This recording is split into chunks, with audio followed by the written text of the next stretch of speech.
আমি প্ৰত্যেকটো জীৱকে খাদ্য গ্ৰহণ কৰা প্ৰণালীৰ ওপৰত নিৰ্ভৰ কৰি পেলাই দুটা ভাগত ভাগ কৰিব পাৰোঁ। এটা হৈছে স্বপোষী আৰু আনটো হৈছে আমাৰ পৰপোষী জীৱ। এতিয়া যিখিনি স্বপোষী, মানে নিজে আৰু পোষী মানে পোষণ লাভ কৰা বা পৰিপুষ্টি লাভ কৰা। যিবোৰ জীৱই তাৰ চাৰিওপাশৰ যিখিনি আমাৰ কেঁচা সামগ্ৰী বা কেঁচা যিখিনি পদাৰ্থ, সেই পদাৰ্থখিনি লৈ পেলাই নিজৰ বডিতে নিজে খাদ্য গ্ৰহণ কৰি পেলাই বা খাদ্য প্ৰস্তুত কৰি ল'ব পাৰে, তেনেবোৰ জীৱক আমি স্বপোষী জীৱ বুলি ক'ব পাৰোঁ। এতিয়া স্বপোষী জীৱৰ প্ৰধান কি হয় এক্সাম্পল হ'ব বা উদাহৰণ হ'ব আমাৰ উদ্ভিদসমূহ। উদ্ভিদসমূহে কি কৰে, কি কৰিব, তাৰ চাৰিওপাশৰ বায়ুৰ পৰা অক্সিজেন, কাৰ্বন ডাই অক্সাইড এনেধৰণৰ গেছসমূহ বা পানীৰ পৰা পানী, খনিজ লৱণ, মাটিৰ পৰা পানী, খনিজ লৱণ আদি এনেকুৱা ধৰণৰ বস্তুসমূহ লৈ পেলাই নিজৰ দেহতে খাদ্য প্ৰস্তুত কৰি ল'ব পাৰে। সেইটো কাৰণে আমি উদ্ভিদক স্বপোষী জীৱ বুলি কওঁ। এতিয়া স্বপোষী জীৱ বুলি ক'লে কি বুজা হয়? যিবোৰ জীৱই অজৈৱিক উৎস যেনে কাৰ্বন ডাই অক্সাইড আৰু পানী জৈৱ ৰাসায়নিক বিক্ৰিয়া ঘটাই খাদ্য আহৰণ কৰে, সেইবোৰক আমাক কি বুলি কোৱা হয়? স্বপোষী জীৱ বুলি কোৱা হয়। এতিয়া অজৈৱিক উৎস আমাৰ কি, যি কাৰ্বন ডাই অক্সাইড আমি জানো যাৰ তাত কি হয় জীৱ নাই, সেইটো কাৰণে আমি তাক অজৈৱিক উৎস বুলি কৈছোঁ। আৰু পানীৰ কি হয় ৰাসায়নিক বিক্ৰিয়া ঘটায়। এতিয়া আমি যিখিনি আমাৰ উদ্ভিদ, সেই উদ্ভিদসমূহে কি কৰিব, কাৰ্বন ডাই অক্সাইড বায়ুৰ পৰা লৈ পেলাই আৰু মাটিৰ পৰা পানী, খনিজ লৱণ এনেকুৱা ধৰণৰ সকলো বস্তু লৈ পেলাই তাত ৰাসায়নিক বিক্ৰিয়া ঘটাব আৰু তাৰ পৰা কি কৰিব, সিহঁতি পোষণ বা পৰিপুষ্টি লাভ কৰিব পাৰে। সেইবাবে সেই উদ্ভিদ বা এনেধৰণৰ যিখিনি আমাৰ জীৱ আছে সেইবোৰক আমি কি বুলি ক'ম, স্বপোষী জীৱ বুলি আমি ক'ব পাৰোঁ।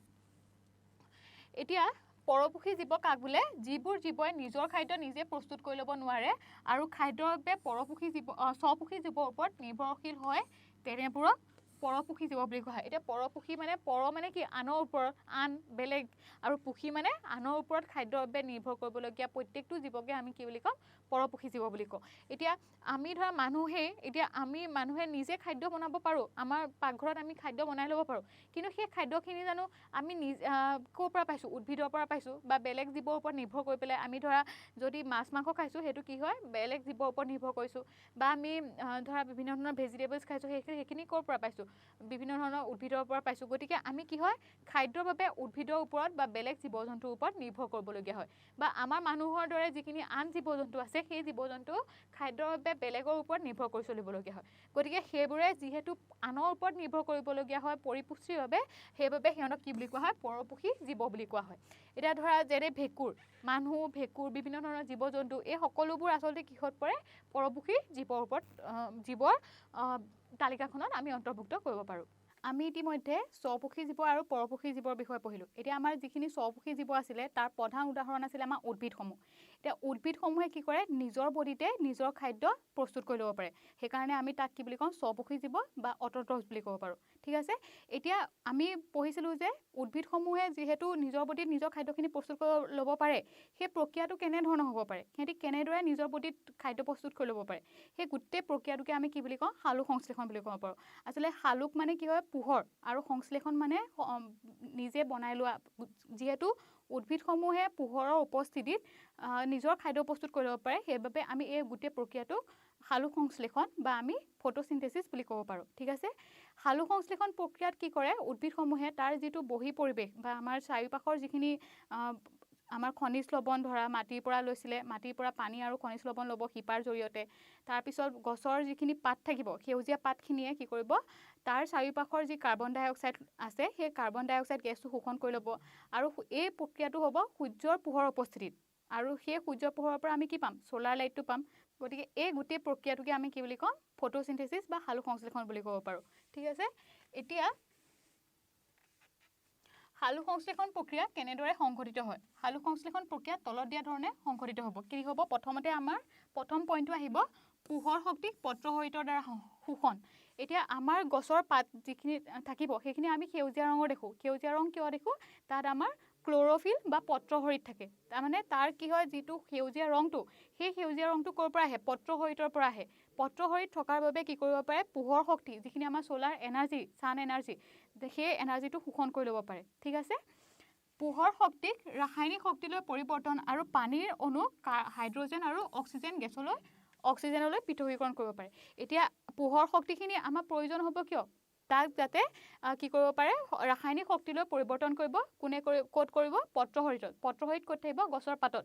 সেইকাৰণে আমি কি বুলি ক'ব পাৰোঁ, গছৰ পাতক শক্তি মানে আমি উদ্ভিদৰ খাদ্য প্ৰস্তুত কৰা কাৰখানা বুলি ক'ব পাৰোঁ ঠিক আছে আৰু সেইখিনি আৰু ইয়াৰ লগতে পানী যিখিনি থাকিব পানীখিনি কৰিব পাৰোঁ মাটিৰ পৰা শিপাই কি কৰিব শোষণ কৰি আনিব সেই মাটিখিনিৰ পৰা শোষণ কৰা পানীখিনিক আমি কি কৰিম হাইড্ৰজেন আৰু অক্সিজেনলৈ পৃথকীকৰণ কৰিম কাৰণ আমাৰ পানী অণুটো সংকেত কি আছিলে H2 আছিলে সেই H2টোক আমি কি কৰিম কাৰলৈ পৃথকীকৰণ কৰিম হাইড্ৰজেন আৰু অক্সিজেনলৈ তাৰপিছত আহিব কাৰ্বন ডাই অক্সাইডৰ বিজাৰণৰ দ্বাৰা কাৰ্বহাইড্ৰেট উৎপন্ন এতিয়া কাৰ্বহাইড্ৰেট কি হয় আমাৰ শক্তি হয় সেই শক্তিখিনি বা সেই কাৰ্বহাইড্ৰেটখিনি আমাৰ কি উদ্ভিদৰ বাবে শক্তি হিচাপে আমি পিছত ব্যৱহাৰ কৰিব সেই কাৰ্বহাইড্ৰেটখিনি ক'ৰ পৰা পাম কাৰ্বন ডাই অক্সাইডৰ পৰা পাওঁ এতিয়া সালোক সংশ্লেষণত আমি যে ক'লো যে সালোক সংশ্লেষণ প্ৰক্ৰিয়াটোত কি লাগে মাটিৰ পৰা পানী এই বিভিন্ন ধৰণৰ উপাদানসমূহ লাগে সেই উপাদানসমূহ আচলতে ক'ৰ পৰা কোনটো উপাদান পাব পাৰে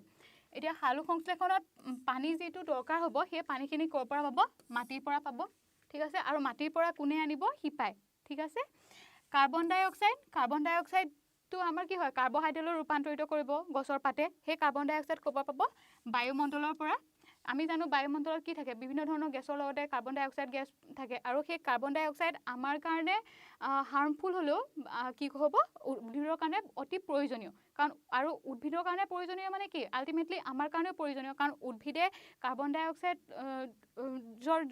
ডাই অক্সাইডৰ জৰিয়তে যেতিয়া খাদ্য প্ৰস্তুত কৰিব আৰু সেই খাদ্য প্ৰস্তুত কৰা সময়খিনিতে কি কৰিব পাৰিব অক্সিজেনখিনি উলিয়াই দিব পাৰিব বায়ুমণ্ডললৈ আৰু সেইটো কি হয় আমি মানুহে উশাহ নিশাহ লোৱা কাৰ্যত ব্যৱহাৰ কৰোঁ ঠিক আছে তাৰপিছত প্ৰয়োজন হ'ব ক্ল'ৰফিল আমি যিটো কৈছিলোঁ যে পত্ৰহৰিত বা হৰিত কণা তাক আমি কি বুলি কওঁ ক্ল'ৰফিল বুলি কওঁ সেই ক্ল'ৰফিল উদ্ভিদৰ সেউজীয়া পাতত থাকে আৰু সেই ক্ল'ৰফিলে কি কৰিব সূৰ্যৰ পোহৰটো শোষণ কৰি ল'ব পাৰে তাৰপিছত সূৰ্যৰ পৰা পায় এতিয়া আমি সূৰ্যৰ ৰশ্মি ক'ৰ পৰা পাম সূৰ্যৰ পৰা পাম আৰু সেই সূৰ্যৰ ৰশ্মিখিনিয়ে কি কৰিব আমাৰ ৰাসায়নিক শক্তিলৈ ৰূপান্তৰ কৰিব খাদ্য বস্তুখিনি উদ্ভিদৰ ক্ষেত্ৰত ঠিক আছে এতিয়া আমি যে পঢ়িলোঁ পত্ৰহৰিত বা হৰিত কণা কাক বোলে গছৰ পাতত থকা সেউজীয়া বৰ্ণৰ বিন্দুবোৰক হৰিত কণা বুলি কোৱা হয় এতিয়া আমি কিছুমান আচলতে আমাৰ চাৰিওপাশৰ যিখিনি আমি উদ্ভিদ দেখা পাওঁ তাৰ প্ৰায়খিনি উদ্ভিদে আমি সেউজীয়া ৰঙৰ দেখা পাওঁ কিয় দেখা পাওঁ তাত থকা এই পত্ৰহৰিত বা হৰিত কণা থকাৰ বাবে আৰু সেইবোৰ আচলতে সেউজীয়া ৰঙৰ হোৱাৰ বাবে আৰু সেইবোৰ পাতত থকাৰ বাবে আমি গছৰ পাতবোৰ সেউজীয়া ৰঙৰ দেখোঁ পত্ৰৰন্ধ্ৰৰ ৰৈখিক কোষ দুটাৰ কাৰ্য কি এতিয়া পত্ৰৰন্ধ্ৰ মানে কি আৰু ৰৈখিক কোষ মানে কি আচলতে পত্ৰৰন্ধ্ৰ হৈছে আমাৰ গছৰ পাতত থকা কিছুমান ছিদ্ৰ সেই ছিদ্ৰসমূহে কি কৰে বা ছিদ্ৰ মানে কি আমি তাক খালী ঠাই বুলি ক'ব পাৰোঁ এতিয়া পাতে যে পানী শোষণ কৰিলে পানীটো আমি যেনেকৈ পানী খাওঁ তেনেদৰে আমি বিভিন্ন প্ৰকাৰে ধৰা পেচাবৰ জৰিয়তে বা ঘামৰ জৰিয়তে পানীটো উলিয়াই দিব পাৰোঁ ঠিক তেনেকৈ উদ্ভিদসমূহে কি কৰিব যিখিনি পানী শোষণ কৰিব বা মাটিৰ পৰা যিখিনি পানী ল'ব আৰু যিখিনি অনাগতীয়াল পানী আছিলে সেইখিনি কি কৰিব বাষ্পমোচন প্ৰক্ৰিয়াৰে উলিয়াই দিব পাৰে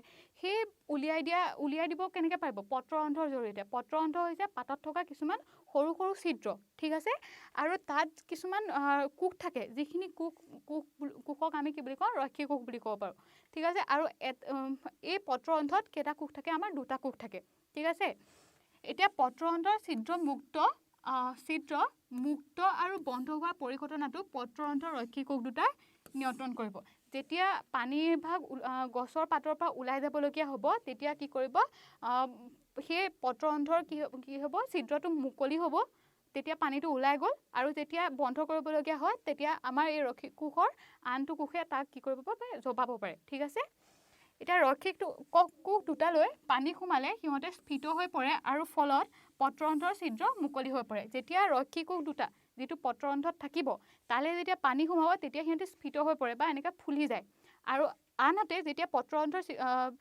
ফলত পত্ৰৰন্ধ্ৰৰ ছিদ্ৰ মুকলি হয় আৰু তাৰপিছত কি কৰিব পাৰে পানীখিনি ওলাই যাব পাৰে আৰু একেদৰে যেতিয়া ৰৈখিক কোষ দুটা সংকুচিত হয় তেতিয়া পত্ৰৰন্ধ্ৰৰ ছিদ্ৰ বন্ধ হৈ যায় যিহেতু এই চিত্ৰটোত চালে তোমালোকে ভালদৰে বুজিব পাৰিবা যেতিয়া এইটো হৈছে আমাৰ এটা পত্ৰৰন্ধ্ৰ আৰু এইটো হৈছে আমাৰ ৰৈখিক কোষ দুটা ঠিক আছে এই ৰৈখিক কোষ দুটা যেতিয়া আমাৰ পানী সোমাব তেতিয়া এহেঁতি স্ফীত হ'ব আৰু কি হ'ব ইয়াৰ যি মুখ মুকলি হৈ যাব ঠিক আছে আৰু আনহাতে যেতিয়া তোমালোকে নিশ্চয় দেখিলা যেতিয়া ইয়াত পানীখিনি সংকুচিত হ'ব ৰৈখিক কোষ দুটা যেতিয়া সংকুচিত হ'ব তেতিয়া কি হয় তাৰ এই মুখখন বন্ধ হৈ যোৱা আমি দেখিবলৈ পাওঁ গতিকে ৰৈখিক কোষ আৰু পত্ৰৰন্ধ্ৰৰ কাম কি হ'ব পানীখিনি যিখিনি উদ্ভিদৰ বাবে অলাগতিয়াল সেইখিনি আমাক উলিয়াই দিব আৰু পত্ৰৰন্ধ্ৰৰ বা থকা যিখিনি আমাৰ হৰিত কণা সেইখিনি আমাৰ কাৰ্য কি হ'ব যে ক্ল'ৰ'ফিল সূৰ্য পোহৰত কি কৰিব সি শোষণ কৰিব আৰু সেইখিনি উদ্ভিদৰ খাদ্য প্ৰস্তুত কৰিবলৈ ব্যৱহাৰ কৰিব পাৰিব